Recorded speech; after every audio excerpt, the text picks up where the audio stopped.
Third law of thermodynamics.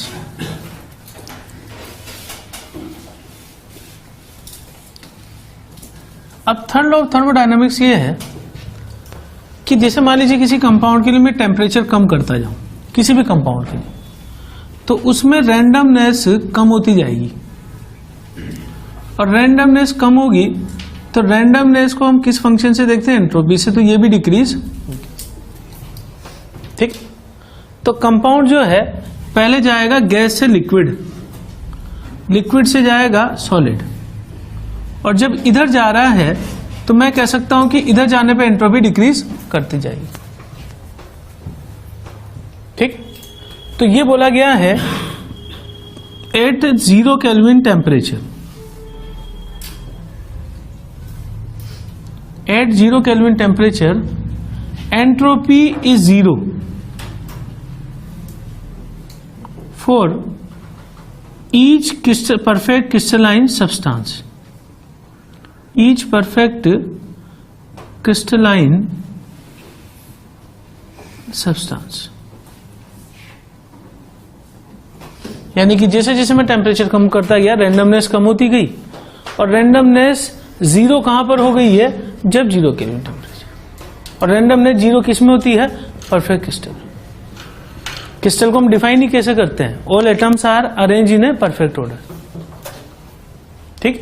तो अपनी original position में सारे आ जाएंगे तो रैंडमनेस उसमें 0 हो जाएगी, लेकिन उसके लिए टेम्परेचर मुझे लाना पड़ेगा, जो कि संभव नहीं है, ठीक है ना, ये पॉसिबल नहीं। तो एंट्रोपी वैसे देखा जाए प्रैक्टिकली तो किसी भी कंपाउंड में 0 कभी हो ही नहीं सकती। सोचो आप, कोई भी सॉलिड मैंने बना दिया है तो सॉलिड ये थोड़ा है कि परफेक्टली ऑर्डर्ड होता है। भाई ऑर्डर चला, काफी दूर तक चला, बाद में थोड़ा बहुत तो बिगड़ेगा। नेचर में कोई भी परफेक्ट क्रिस्टल है ही नहीं। हमें कहते हैं कि एटम्स आर अरेंज, एक लाइन लिखाई थी कि atoms are arrange in a long range. Perfect crystal और अमोर्फस में क्या डिफरेंस है? लॉन्ग रेंज ऑर्डर होगा तो क्रिस्टल, और शॉर्ट रेंज होगा तो अमोर्फस, है ना। तो अब इसका यूज क्या है?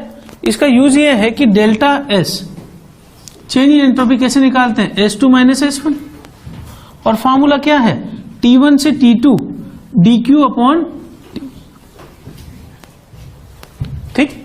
अगर मान लो मैं पहली कंडीशन में ST2 T केल्विन या T2 माइनस ST1 बराबर T1 से T2 dQ अपॉन T कर रहा हूं, अगर मैं T1 0 केल्विन कर दूं तो ST2 माइनस S0 केल्विन बराबर 0 केल्विन से T2 dQ अपॉन T, और ये चीज 0 कर दूं तो ST kelvin is equal to 0 से T2 dQ अपॉन T।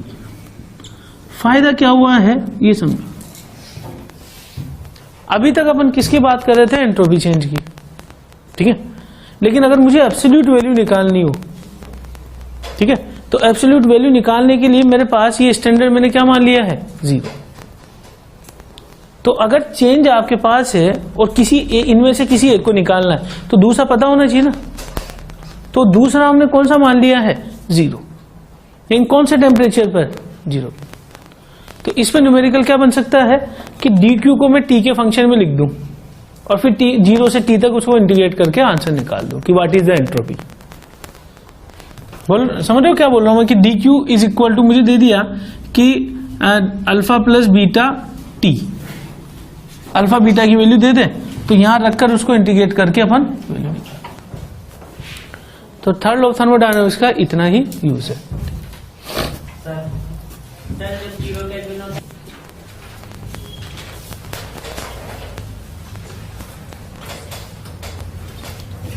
अभी थर्मोडायनामिक फंक्शन नया इंट्रोड्यूस किया हमने कि this thermodynamic function,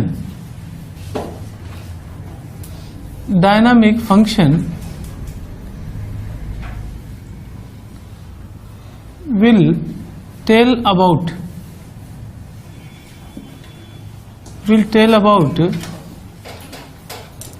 spontaneity without calculation of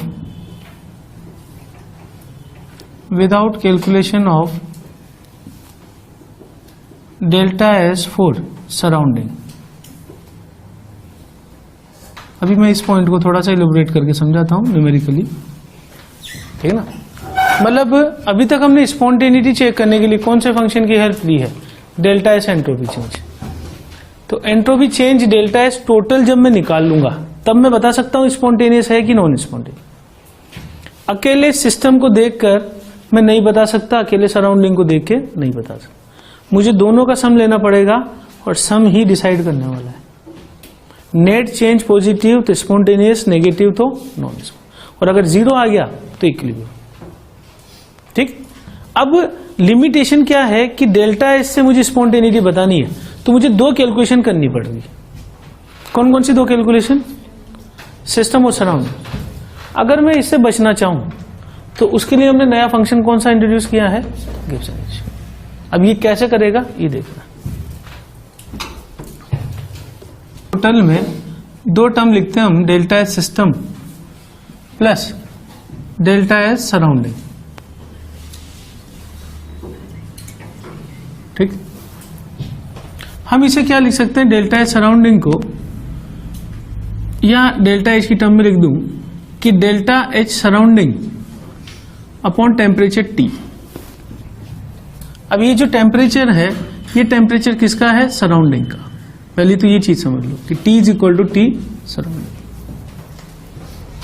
और इस डेल्टा एच सराउंडिंग की जगह मैं क्या लिख सकता हूं, minus delta H system upon T. बोलो लिख सकते हैं कि नहीं? सराउंडिंग का डेल्टा एच जो है वो जस्ट नेगेटिव साइन के साथ है, किसका, सिस्टम के साथ। तो मैंने इसे लिखा है कि डेल्टा एच टोटल बराबर delta H system minus delta H system upon T. T को मैं इधर मल्टीप्लाई कर दूं तो T delta H total is equal to T delta H system minus delta H system, और माइनस कॉमन ले लें यहां पे तो टी डेल्टा एस टोटल। इसी चीज को जो मैं यहां लिख रहा हूं एक नया फंक्शन मान लिया गया है, और नया फंक्शन कौन सा मान लिया गया है, डेल्टा जी। और delta G is equal to delta H minus T delta S, ये चीज आ गई। अब फायदा क्या हो गया हमें कि जो फॉर्मूला आपको दिखाई दे रहा है यहां पे, इसमें सिस्टम ही दिखाई दे रहा है सिर्फ, ठीक है ना। सराउंडिंग को हमने वहां से उड़ा दिया। अब स्पॉन्टेनिटी कैसे बताएगा वो बता रहे हैं। सबसे पहला केस स्पॉन्टेनियस हम किसको बोलते हैं, जिसका डेल्टा एस टोटल पॉजिटिव, या मैं इसको ऐसे लिखूं जिसका delta S total greater than 0। अगर ये पॉजिटिव होगा, इसके आगे माइनस है, तो डेल्टा जी क्या होगा, नेगेटिव। इसका मतलब डेल्टा जी क्या होना चाहिए, यानी स्पॉन्टेनिटी चेक करने के मेरे पास दो तरीके हैं, या तो डेल्टा एस से करूं या डेल्टा जी से। इसमें क्या एडवांटेज हुआ कि इसमें मुझे सराउंडिंग की कैलकुलेशन से मैं बच गया, इसलिए डेल्टा जी को इंट्रोड्यूस किया गया है। दूसरा केस नॉन स्पॉन्टेनियस प्रोसेस, तो डेल्टा एस टोटल मैं लिखा चुका हूं नेगेटिव होता है लेस देन 0। तो अगर ये नेगेटिव होगा तो डेल्टा जी क्या होगा, ग्रेटर देन 0। ठीक है। और तीसरा केस अगर इक्विलिब्रियम आ गया, तो इक्विलिब्रियम पर डेल्टा एस टोटल मैंने 0 लिखाया है, अगर ये 0 होगा तो डेल्टा जी भी क्या होगा, 0। अब आपको याद हो तो ये बहुत इंपॉर्टेंट कंडीशन थी जो केमिकल इक्विलिब्रियम में भी आई थी, या इलेक्ट्रोकेमिस्ट्री में जब अपन ने इक्विलिब्रियम किया था सेल में तो हमने डेल्टा जी को 0 लिखा था, याद हो तो समझ बात हो। तो ये डेल्टा जी से हम इसको देख सकते हैं, है ना। अब आगे इसका और क्या यूज है वो देखना। लिख सकता हूं कि G is equal to H minus T S, और इसी को मैंने लिखा है डेल्टा G बराबर delta H minus T delta S. अब हम इसको कॉलम वाइज देख रहे हैं कि delta H, delta S, temperature T और डेल्टा G। अब ध्यान देना आपको यहां से, अगर डेल्टा H की वैल्यू पॉजिटिव हो और ये वैल्यू नेगेटिव हो, टेम्परेचर चाहे जो भी हो, नेट चेंज क्या होगा? पॉजिटिव, यानी प्रोसेस क्या होगा? Non spontaneous always. आपको याद हो तो मैंने एक लाइन बोली थी कि endothermic, most of endothermic processes are non spontaneous, most of endothermic process. तो अगर कोई ऐसा प्रोसेस होगा जिसमें एंडोथर्मिक है और एंट्रोपी भी साथ में डिक्रीज कर रही है सिस्टम की, तो वो चाहे किसी भी टेम्परेचर पे रख दो आप बाहर, वो हमेशा ही क्या होने वाला है? ये इसका फायदा है। क्या मुझे कैलकुलेट करने की जरूरत नहीं है, मैं सिर्फ मैग्नीट्यूड ये साइन देखकर ही बता दूंगा कि प्रोसेस स्पॉन्टेनियस है कि नॉन स्पॉन्टेनियस। बात समझ में आ गई? फंक्शन समझ रहे हो कहां से कर रहे हैं? ये पॉजिटिव और ये नेगेटिव है, तो नेट क्या हो गया? और ये यहां से आ जाए कि ये पॉजिटिव होगा नॉन स्पॉन्टेनियस, नेगेटिव होगा स्पॉन्टेनियस। डेल्टा एस टोटल का अपोजिट साइन में। क्यों अपोजिट है? क्योंकि मैंने इस फंक्शन को क्या माना हुआ है? Delta G. ये पॉजिटिव होगा तो ये नेगेटिव, ये नेगेटिव, ये पॉजिटिव। अब इधर आ जाते हैं सेकंड केस। अगर ये नेगेटिव है और ये पॉजिटिव है, टेम्परेचर में चाहे जो भी रखूं, ये नेगेटिव ये पॉजिटिव, तो ये ऑलवेज नेगेटिव होगा, यानी प्रोसेस क्या होगा? स्पॉन्टेनियस। अब आप समझना इस चीज में, एक तो प्रोसेस एक्सोथर्मिक है, एनर्जी रिलीज कर रहा है, ऊपर से प्रोसेस अपनी एंट्रोपी को बढ़ा रहा है, रैंडमनेस को बढ़ा रहा है, तो दोनों ही कंडीशन फेवरेबल है ना उसके लिए। ऐसा प्रोसेस तो होना चाहेगा और होना चाहेगा, यानी इस प्रोसेस क्या होगा? स्पॉन्टेनियस ऑलवेज, चाहे बाहर टेम्परेचर कुछ भी हो। अब टेम्परेचर का रोल कहां होगा? तीसरे केस में। कैसे? ये पॉजिटिव और ये पॉजिटिव, दोनों positive, temperature high, temperature low. High होगा तो क्या होगा बताओ? हाई होगा तो ये नेगेटिव स्पॉन्टेनियस, और लो होगा तो ये पॉजिटिव नॉन स्पॉन्टेनियस। सही है? उसके बाद अगर ये नेगेटिव है, ये भी नेगेटिव है, दो कंडीशन है, टेम्परेचर हाई और टेम्परेचर लो, तो ये पॉजिटिव, ये नेगेटिव, नॉन स्पॉन्टेनियस, और ये चीज क्या हो गई? स्पॉन्टेनियस। ठीक। अब मैं मेल्टिंग ऑफ आइस को यहां से समझाऊंगा इस चार्ट की हेल्प से। हमने याद हो तो एक न्यूमेरिकल किया हुआ है मेल्टिंग ऑफ आइस का, कि रूम टेम्परेचर पे डिपेंड करेगा, हाई टेम्परेचर पे इजीली हो जाएगा, लो टेम्परेचर पे नहीं होगा। अब उसी को मैं इस चार्ट से समझाऊंगा, नोट कर लो। मेल्टिंग ऑफ आइस, मैंने सॉलिड रखा और इसको चेंज कर रहा हूं लिक्विड में। मेल्टिंग कौन से टेम्परेचर पे होता है? टेम्परेचर 0 डिग्री सेंटीग्रेड पे, जहां पर इक्विलिब्रियम होता है, यानी डेल्टा जी क्या होता है? 0। अब जब ये सॉलिड से लिक्विड में बदलेगा तो इधर रैंडमनेस बढ़ेगी, और रैंडमनेस बढ़ेगी इसका मतलब एंट्रोपी एस बढ़ेगी, तो इस सिस्टम के लिए डेल्टा एस क्या है? पॉजिटिव। ठीक। और मेल्टिंग के लिए मुझे एनर्जी रिक्वायर्ड है, तो एनर्जी देनी पड़ेगी, इसका मतलब प्रोसेस कौन सा है? Endothermic, delta H positive. अब आप ये देखो कि ये पॉजिटिव है, अगर ये नेगेटिव होता तो फिर इस केस में तो हमेशा नॉन स्पॉन्टेनियस होता, बोलो। लेकिन ये कौन सा केस आ रहा है? अब दोनों पॉजिटिव है, तो अब डेल्टा जी बराबर delta H minus T delta S, ये पॉजिटिव और ये भी पॉजिटिव। अब डिसाइड करने वाला फैक्टर कौन सा है? टेम्परेचर। किसका टेम्परेचर है ये? सराउंडिंग। अब सराउंडिंग का टेम्परेचर, पहला केस, कि T greater than 0 degree centigrade हुआ, हायर हुआ। किससे हायर हुआ? 0 डिग्री। 0 क्यों ले रहा हूं?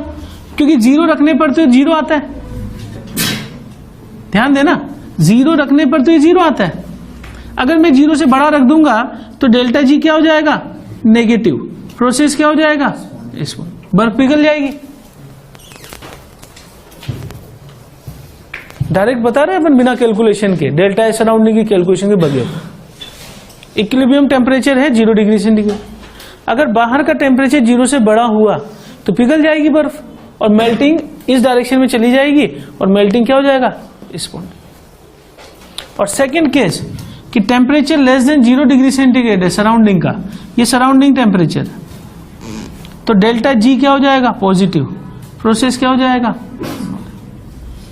यानी आप बर्फ को एक ऐसे एटमॉस्फेयर में रख दो जहां ऊपर ऑलरेडी टेम्परेचर -5 डिग्री सेंटीग्रेड है, तो अगर 0 पर ये 0 आता है तो -5 पर तो ये कम आएगा ना, -5 में सॉरी पॉजिटिव हो जाएगा। और अगर ये पॉजिटिव हो गया तो process non spontaneous, non spontaneous का मतलब होगा ही नहीं। समझ गया? तो डेल्टा जी का ये इंपॉर्टेंट यूज है कि बगैर डेल्टा एच सराउंडिंग के ही हम सीधा बता सकते हैं, काम आता है। उसके पहले एक लाइन अपन ध्यान रखें कि maximum work obtained is equal to magnitude of delta G. ये लाइन ध्यान रखनी है, ये इलेक्ट्रोकेमिस्ट्री में भी काम आती है। Maximum work done by a cell is equal to magnitude of delta G. अब मैं जो टॉपिक पढ़ा रहा हूं केमिकल इक्विलिब्रियम से रिलेटेड है। आपको याद हो तो केमिकल इक्विलिब्रियम में एक रिलेशन आता था डेल्टा जी बराबर delta G note plus 2.303 RT log 10 of Q। ये रिलेशन है डेल्टा जी और डेल्टा जी नोट में। क्या फर्क है दोनों में? डेल्टा जी नोट स्टैंडर्ड है और डेल्टा जी कॉमन है। एट इक्विलिब्रियम हम लिखते हैं इसे कि Q is equal to K और डेल्टा जी क्या लिखते हैं? ये मैं वही टॉपिक पढ़ा रहा हूं जो केमिकल इक्विलिब्रियम में लिखा हुआ है नोट्स में। डेल्टा जी 0 रखा तो डेल्टा जी नोट हो गया -2.303 RT log 10 ऑफ K। और डेल्टा जी नोट को क्या लिख सकता हूं? Delta H naught minus T delta H. तो इसको हमने लिखा था वहां पर log 10 K बराबर delta H naught upon 2.303 R minus delta H naught upon 2.303 RT। और दो कर्व बनाए थे, एक तो एंडोथर्मिक प्रोसेस के लिए कैसे आता था log 10 K वर्सेस 1/T, ऐसा कर्व आता था। और सेकंड था कि डेल्टा एच नॉट नेगेटिव है यानी एक्सोथर्मिक प्रोसेस, तो कर्व था log 10 K वर्सेस 1/T का कर्व इस तरीके से। तो इक्विलिब्रियम का एक पॉइंट था कि टेम्परेचर बढ़ाएंगे तो K बढ़ेगा और एक्सोथर्मिक में टेम्परेचर बढ़ाएंगे तो K कम हो जाएगा।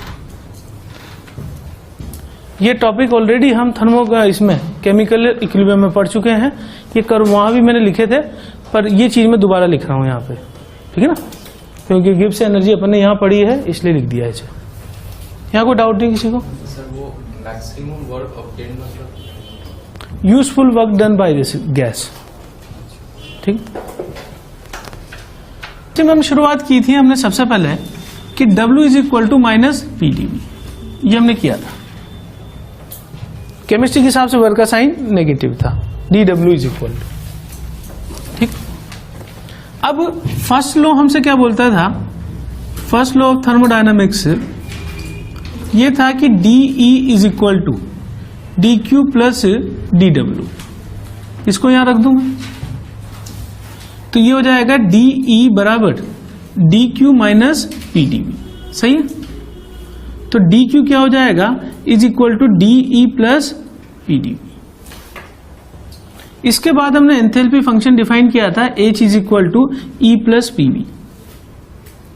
इसका डिफरेंशिएशन करूं तो DH is equal to DE plus PdV plus क्या आ जाएगा? VdP। मैं क्या करूं कि D प्लस PdV की जगह मैं क्या रख दूं? ये चीज तो मेरे पास रिलेशन आ गया कि DH is equal to DQ plus VD। सही है। अब तीसरा रिलेशन अभी हमने क्लास में किया है, G is equal to H minus TS। अगर मैं इसका डिफरेंशिएशन लिखूं तो DG बराबर DH minus TDS minus SDT। बोलो। और सेकेंड लॉ ऑफ थर्मोडायनामिक्स हमने क्या लिखा था कि सेकेंड लॉ ऑफ थर्मोडायनामिक्स, तो ये टॉपिक मैंने वहां इसीलिए नहीं पढ़ाया था इलेक्ट्रोकेमिस्ट्री में कि यहां सारे रिजल्ट थर्मोडायनामिक्स के काम आ रहे हैं। सेकेंड लॉ ऑफ थर्मोडायनामिक्स क्या था, DS is equal to DQ upon T। तो DQ इज इक्वल टू क्या लिख सकता हूं मैं, TDS। तो मैंने क्या किया कि यहां से DQ जो है उसको हम बाद में रख देंगे। ये मेरे पास आ गया कि DH is equal to DQ की जगह मैंने क्या रखा, DQ is equal to TDS। तो मेरे पास रिलेशन आ गया DH is equal to TDS plus VDP। इसको उठा के रिलेशन को मैं यहां पे रख देता हूं। तो DG is equal to TDS plus VDP minus TDS minus SDT। मैं कैंसिल कर रहा हूं TDS को TDS के साथ। तो DG is equal to VDP minus SDT। ये रिलेशन हमें ध्यान रखना है। एक बार समझ लेते हैं इसे कैसे आया। पहला रिलेशन वर्क का माइनस PdV, ठीक है। Second law of thermodynamics D is equal to DQ plus DW रखा माइनस PdV। इसको मैं इधर ले आया तो DQ is equal to D plus PdV। सही। अच्छा, DH is equal to E plus PV define किया हमने थर्मोडायनामिक्स में। तो DH is equal to DE plus PdV plus VDP हो गया। DE प्लस PdV की जगह मैं क्या लिख दूं, DQ, ठीक। और DQ की जगह क्या लिख दूं मैं, TDS। तो यहां से DH is equal to DQ plus VDP है और DQ की जगह मैंने TDS रखा, तो ये रिलेशन आ गया। अब गिब्स एनर्जी अभी डिफाइन की है मैंने H माइनस TS, जो भी थोड़ी देर पहले इधर करी थी, H माइनस TS। तो differentiation DG is equal to DH minus TDS minus, ये ऐसा क्यों किया, दो फंक्शन है, ठीक है। इसकी जगह मैंने ये रख दिया उठा के, तो TDS कैंसिल आउट हो गया, मेरे पास ये रिलेशन आ गया। अब इसका यूज हम इलेक्ट्रोकेमिस्ट्री के हिसाब से कैसे करेंगे वो देख रहे हैं। P minus SDT। इसमें दो केस बन सकते हैं। पहला केस, अगर टेम्परेचर कांस्टेंट हो तो dt क्या हो जाएगा, ध्यान देना मैं क्या कह रहा हूं कि अगर टेम्परेचर कांस्टेंट हो तो dt 0 हो जाएगा, और dt 0 हो गया यहां पर, तो dg इज इक्वल टू क्या हो जाएगा, VDP, ठीक है ना। इसमें दो केस बनते हैं। केस फर्स्ट, अगर हमसे बोला जाए सॉलिड या लिक्विड, तो dg is equal to VDP, और अगर मैं इसका इंटीग्रेशन कर दूं तो delta G is equal to V delta P, यानी मैं इसे लिख सकता हूं V P2 माइनस P1। ये रिलेशन लगता है सॉलिड और लिक्विड के लिए। केस सेकंड, अगर हमने बोला कि आइडियल गैस है तो dg is equal to VDP में मैं V की जगह क्या लिख सकता हूं, nRT अपॉन P, और यहां dP। अगर इसका इंटीग्रेशन किया जाए दोनों साइड तो ये हो जाएगा delta G is equal to nRT ln P2 upon P1। ये किसके लिए है, फॉर आइडियल गैस। तो मैंने क्या किया है कि इस रिलेशन में अगर मैं टेम्परेचर कांस्टेंट कर दूं तो ये टर्म तो हट गई, सिर्फ क्या बचा, VDP। सॉलिड और लिक्विड में dg की जगह मैं डेल्टा G लिख सकता हूं, V की जगह V, और dP की जगह मैं क्या लिख सकता हूं, डेल्टा। तो फॉर्मूला क्या हो गया, P2 माइनस P1। और अगर आइडियल गैस हुई तो मैं यहां V की जगह क्या लिख सकता हूं, nRT अपॉन P, और nRT अपॉन P और dP, अगर dP अपॉन P कर दिया तो क्या हो जाएगा, ln P2 बाई P1, और इधर nRT बाहर ले लिया, तो ये फॉर्मूला आइडियल गैस के लिए। ये किस केस में है, जब मैंने क्या कांस्टेंट माना है, टेम्परेचर कांस्टेंट। अब हम इलेक्ट्रोकेमिस्ट्री के हिसाब से देखने वाले हैं फॉर्मूला, ठीक है। उसमें मैं क्या करूंगा, मैं प्रेशर कांस्टेंट कर दूंगा। अगर प्रेशर कांस्टेंट कर दिया तो dP क्या हो जाएगा, 0। ये हम इलेक्ट्रोकेमिस्ट्री वाले टॉपिक के हिसाब से पढ़ रहे हैं, ठीक है ना। ये बात समझ आ गई ना आपको कि electromagnet is equal to V D P minus S D T. मैं बोलूं कि इफ प्रेशर इज कांस्टेंट, दूसरा केस है if pressure is constant, pressure constant होगा तो डीपी जीरो हो जाएगा, तो डीजी इज इक्वल टू हो जाएगा माइनस एस डी टी, तो एस हो जाएगा डीजी अपॉन डी टी और इसके आगे साइन माइनस, और मैं यहां नीचे लगा रहा हूं पी क्योंकि प्रेशर कांस्टेंट है, पी का और कोई सिग्निफिकेंस नहीं है, पी सिर्फ बता रहा है कि pressure is constant.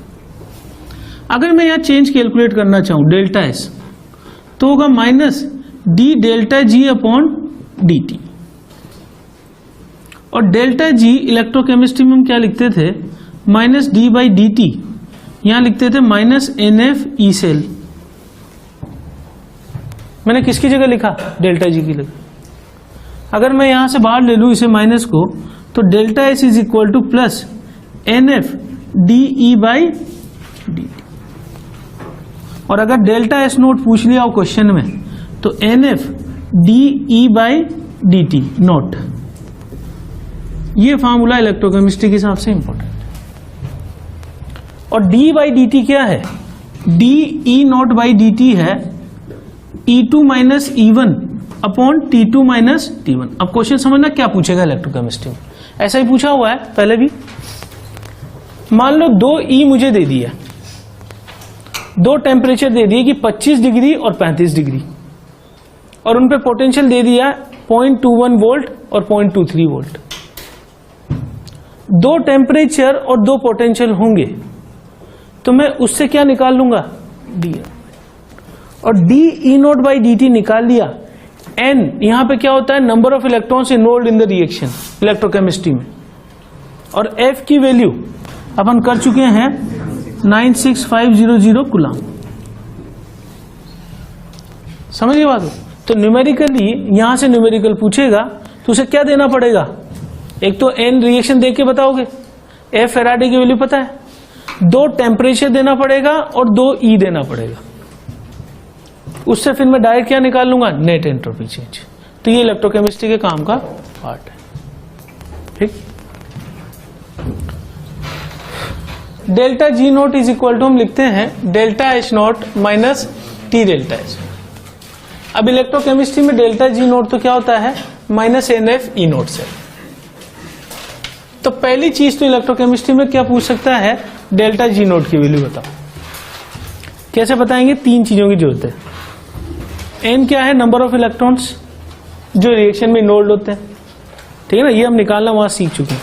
F 96500 coulomb और पोटेंशियल ई नोट दे देगा तो मैं डेल्टा जी नोट निकाल।